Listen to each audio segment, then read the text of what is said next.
going on, YouTube? Welcome back. It's Yums, and today it's Monday, so you already know what time it is. It's time for another mini scheme Monday, baby. Last week we were doing a little off meta. We jumped in the 155 double A gap. This week we're gonna go back to some meta. I'm gonna show y'all exactly how everyone is running the 335 wide. Let's jump into it. Jumping into it, y'all, we are going to be in a game with the play clock off instead of practice mode because there's no coaching adjustments for me to show y'all in practice mode. To start, we're going to want to go ahead and put our coaching adjustments. I always like play ball. That's not specific to this. That's what I like.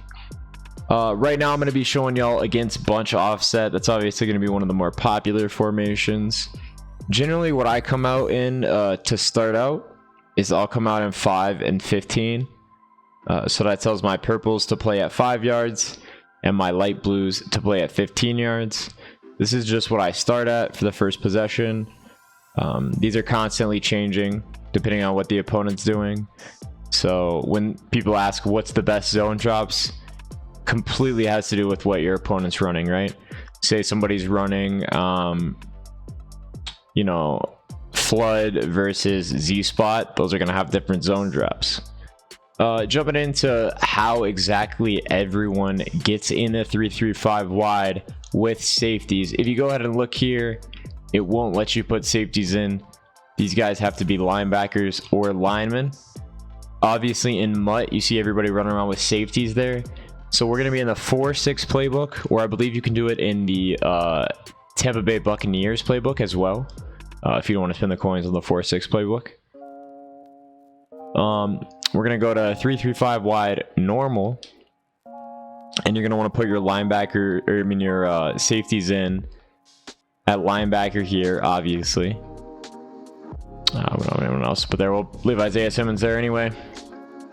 Okay, so you can put your safeties in as the 3 linebackers now in the 335 normal. And then we want to go ahead and set our audibles in wide. So we're going to set Mike Blitz 3. That's the most standard call you see people coming out in. We're going to set cover 4 show 2. I'm going to leave Tampa 2. And then we want to go flip down and grab Mike Blitz 0. You can see, as I said before, I have the audience. You can see, as I said before, I have the offense set to gun bunch offset. Gonna be one of the more popular offenses right now. So we're gonna come out and any play in 335 normal. And now we are gonna have to press X or square. We're gonna go left on the D-pad, and we're gonna go ahead and press. You can see now we have our 335 wide calls. We're going to start off with Mike Blitz 3. So we're going to be clicked onto this middle guy. The first thing you want to do when you audible, you want to slant the line. You want to crash the line up. So slant outside, which is going to be left on the D-pad, up on the right stick. And you want to do that twice. It just has them in registering this here if you do once. So you can see that takes that lineman out of the hook curl. Next, you're going to want to contain. You can see that does that. That's going to be RB, and you're going to want to do that twice as well. I know it's annoying. EA should fix their stuff, but they don't. All right, with this, we actually have our purples set to 5, so we're actually going to want to shade down. And we're going to want to show blitz, so Y and left on the left stick. Bring those guys in, and you can see that just covers the seams a little bit more. If you're not familiar with the seams, it's going to be near these numbers, the hash marks. That's the area that I'm referring to. Now, as far as the hover, you see everybody getting in here. You want to just be opposite of the running back. So you can see the running back is on this side currently, meaning we want to be on this side. The correct way to hover, you want to be standing back far enough that you're not going to get engaged straight in the block, but you want to be close enough to pull them. It's really you know, you have to practice it a couple times before you're going to get it down. and it's R2 and L2, so you're strafing, sprinting, and it's gonna be hard for me to do with one, but I'll try to show you all here. You can see, and you can see we get it there. So we go back into the instant replay and take a look here. You can see the hover pulls 87 just long enough, and this guy on the edge actually comes completely free. Running back, no match, and easy. We just took a look at the 5-man pressure. Most of the times we're going to want to be a little bit less aggressive unless we are blitzing and need to create that extra pressure, maybe on a 3rd down, something like that. So we're going to go ahead and audible again to the Mike Blitz 3. We're going to crash up twice. This time, a look I like to do versus bunch is maybe something like shade down. So Y down on the right stick. Gonna go ahead and put A, so right D-pad twice, A, right on the left stick. Sorry y'all, it's hard to talk through it when you're used to muscle memory. So that's gonna create a Mabel on the right side of the field. If you're not familiar with what a Mabel is, it just means that this purple is playing at 5 yards, so he's gonna come down here, he's gonna play right here. This blue is playing at 15, meaning he's going to play here. And then we have this deep blue playing all the way back here, so we're taking the entire sideline away. Now on bunch, depending on what play they're going to run, it's going to change where you want to Mabel the sideline. So currently, assuming I don't know what my opponent's running, I'm going to Mabel the far sideline. And I prefer to right on the D-pad twice, X, and you're gonna go down on the left stick to put that guy in a vert hook. Then you have a little bit of help. Now, as far as pressure with 3 men, in MUT, we're gonna want to put 3 unpredictables there. In regs, you know, you want to use the best team with the best line you can find. Right now I have the cards on the cards. Another way to create pressure is you can also start shifting the line, right? So we can move the line left, we can move the line right. So in this case, we're going to move it left away from the running back. We're slanted up twice. We're going to snap this play. I have Z-spot, so this is actually not going to be good defense, because if you see, the left sideline is where everything was flooding towards. But we had no way to know that, so that's not the point. If we want to go ahead and take a look at that again. Now, if we had we kind of knew what they were running here. They keep running flood concepts. We're going to audible to Mike Blitz 3 again.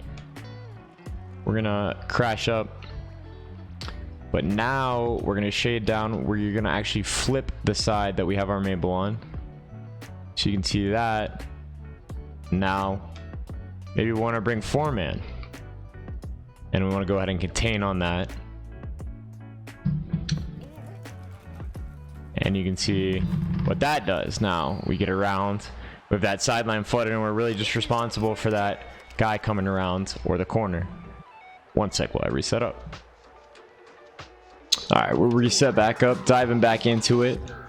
We go back to our 3-5 call, our Mike Blitz 3.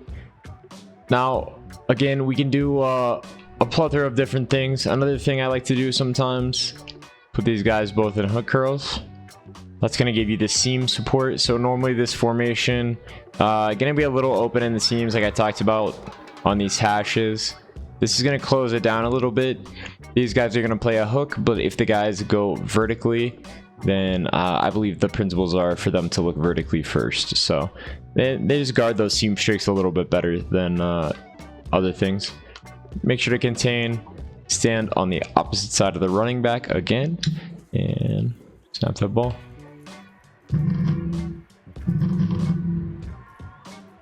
Oh, and Kyler Murray's gonna avoid 15 sacks.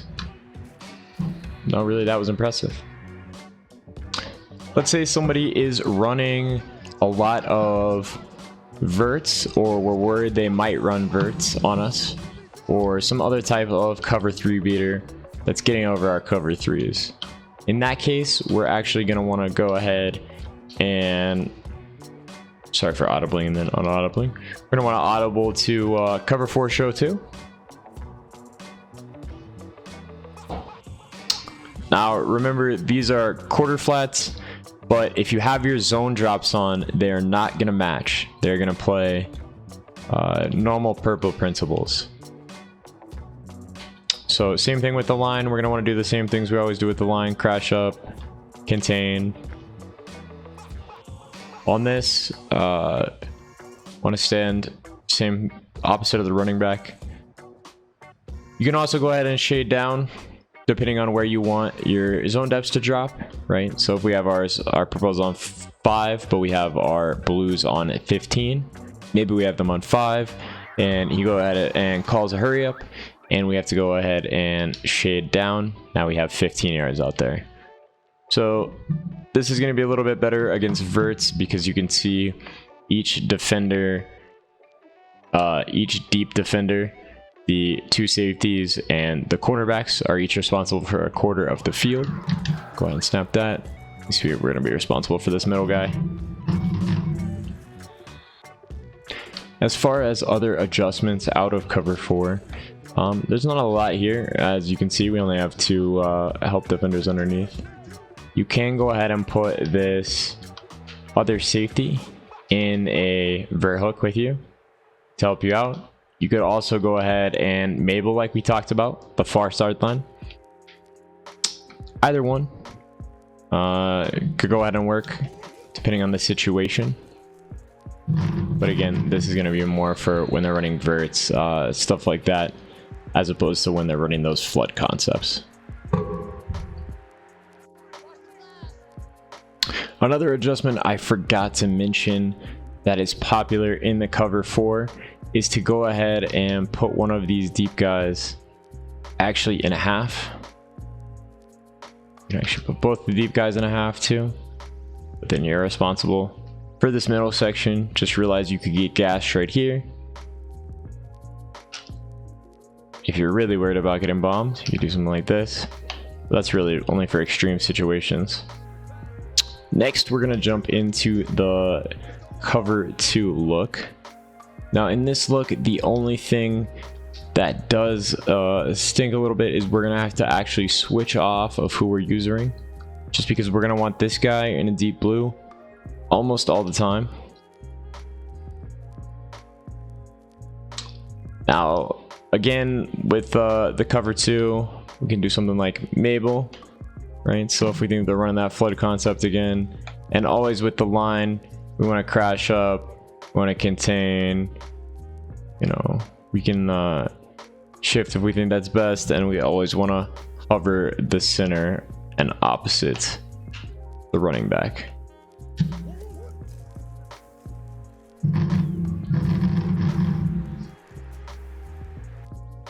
Diving back into this replay, you can see that the bunch sideline is pretty well covered. D-Hop is gonna be open on this cut, and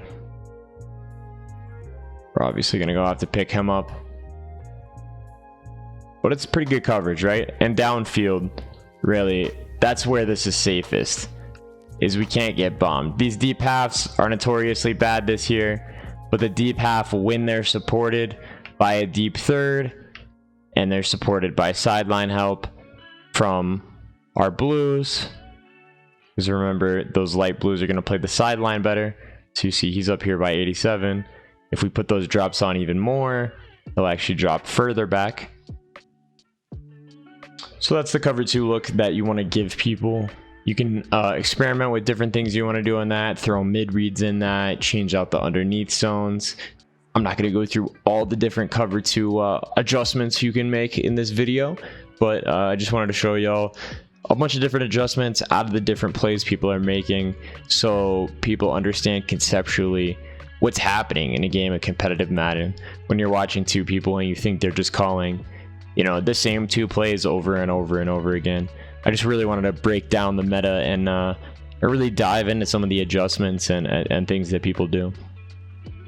We got one more call here we're going to dive into before we get out of here for Mini Scheme Monday. And that's just going to be, I wanted to show y'all how to properly set up the man coverage in this. Now, same thing with the line as always. And on this one, we're going to want to do something like maybe put a purple and a blue. We're going to want to put this guy in some type of deep zone, right? And now let's do something like that, right? And then we have to watch this guy over the middle coming back. Well, that's pretty good coverage, right? We can go back, we can take a look at that. Now again, man coverage this year, you're not going to light the world on fire with it. It's not fantastic, but it is something nice to mix in. And especially in MUT, where, like we said, we're going to have 3 unpredictables on this line, we're going to get pretty good pressure with it. You can force people into making some stupid decisions, especially some lesser opponents. I hope y'all enjoyed. That's going to do it for another episode of Mini Scheme Monday. This is probably going to be the format going forward. Do a little bit of off meta one week, then a little bit of meta the next week. This week we went through the 3-3-5 wide, showed y'all what's going on in the competitive Madden scene, what everyone's running on the boards, some of the adjustments people are doing. I hope y'all enjoyed. Make sure to like, comment, subscribe. Slide on over to the Twitch, twitch.tv/yums_95. I could be live right now. And if I am, you're probably missing something. Slide on over. We'll see you there.